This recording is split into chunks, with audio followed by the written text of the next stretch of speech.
حضرت عمر بن خطاب خلافت سنبھالنے کے بعد بیت المال میں آئے تو لوگوں سے پوچھا کہ حضرت ابو بکر کیا کرتے تھے؟ تو لوگوں نے بتایا کہ وہ نماز سے فارغ ہو کر کھانے کا تھوڑا سا سامان لے کر ایک طرف کو نکل جایا کرتے تھے۔ آپ نے پوچھا کہ کہاں جاتے تھے؟ لوگوں نے بتایا کہ یہ نہیں پتا، بس اس طرف کو نکل جاتے۔ آپ نے کھانے کا سامان لیا اور اس طرف کو نکل گئے۔ لوگوں سے پوچھتے ہوئے کہ حضرت ابو بکر کس جگہ جاتے تھے؟ پتہ چلتے چلتے ایک جھونپڑی تک پہنچ گئے۔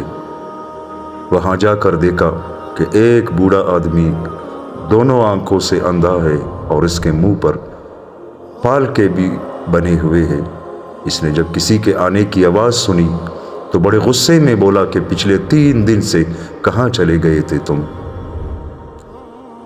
آپ خاموش رہے اور اس کو کھانا کھلانا شروع کیا تو اس نے غصے سے کہا کہ کیا بات ہے، ایک تو 3 دن بعد آئے ہو اور کھانا کھلانے کا طریقہ بھی بھول گئے ہو۔ آپ نے جب یہ سنا تو رونے لگے اور اسے بتایا کہ میں عمر ہوں اور وہ جو آپ کو کھانا کھلاتے تھے وہ مسلمانوں کے خلیفہ ابو بکر تھے اور وہ وفات پا چکے ہیں۔ جب اس بوڑھے نے یہ سنا